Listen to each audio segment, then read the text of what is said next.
The girl woke up in an unfamiliar bed. Looking around, she remembered everything. Last night she had been brought here by an old, unattractive, hunchbacked man. Now she was supposed to call him her husband. "This is your home," he said, looking calm and direct. "I am your husband. Get used to it." Louis de Breze was 40 years older than Diane. He was considered a good match because his mother was the daughter of the royal mistress Agnes Sorel, and her father was none other than Charles VII. "You're a lucky girl," the women whispered with envy. "Your husband is one of the most important men in France. People dream of this." Diane didn't argue. She understood. With him, she was protected. With him, she wouldn't know poverty, disgrace, or loneliness. She was born in January 1500 into the family of Viscount d'Étoile and Jeanne de Beauharnais. Both lines were ancient, noble, and respected. When Diane was 6, her mother died. Her father didn't hand her off to nurses. He raised her himself. "Get up, Diane," he would wake her before sunrise. "We're going hunting today. Be brave." She learned to ride a horse early. She loved the forest, the smell of wet grass, the crunch of branches under hooves. Nature was her element. Physical training strengthened her body, and hunting sharpened her spirit. As she grew, her father realized it was time to change direction. She was destined for marriage. "You're no longer a child," he said one day. "You're a young woman. I have to prepare your future." He placed her under the care of strict Princess Anne de Beaujeu, a woman who didn't tolerate weakness, a woman who believed in cold reason and flawless discipline. "In society, you must always appear proper," Anne would say clearly and slowly.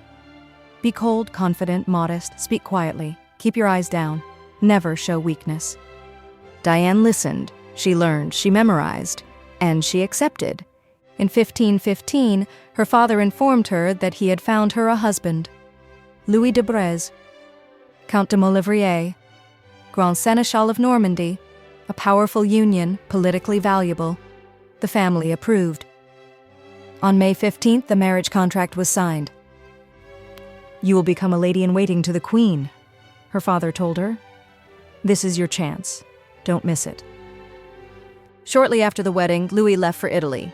His duties awaited, military affairs, court matters. Diane remained in Normandy, in her new estate. She didn't suffer. She wrote him letters, long, neat, fragrant. She explored the castle and the lands around it. She spent hours in the forest. Hunting became her solace once more. But in 1516, she was summoned to court. The command was official and clear. She was to begin her duties as a lady-in-waiting. "Welcome, Diane," said Queen Claude upon her arrival. "I hope for your loyalty." Diane quickly became a gem of the royal court. Everyone admired her grace, her composure, her reserved voice.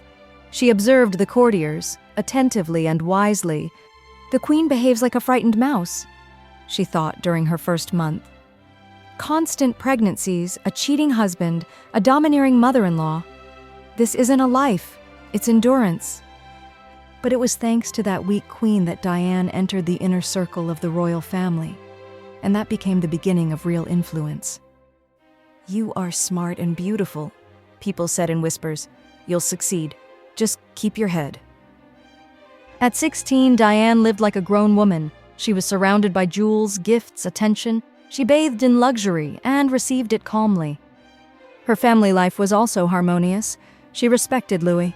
Her feelings were quiet, warm, not passionate, but full of gratitude. "I miss you," she wrote to him.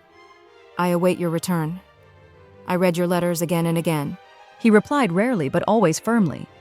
"Stay away from gossip," he advised. "Don't get involved in games. Trust no one too deeply." He had opened a different world to her.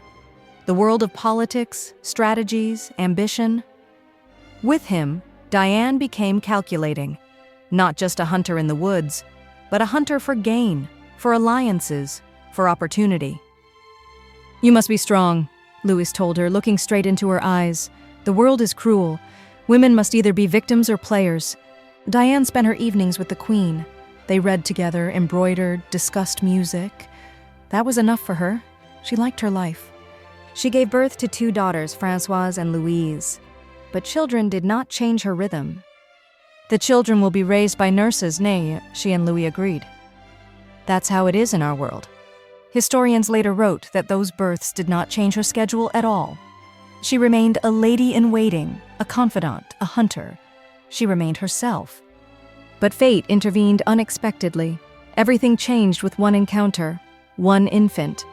In March 1519, the Queen gave birth to a second son, Henry.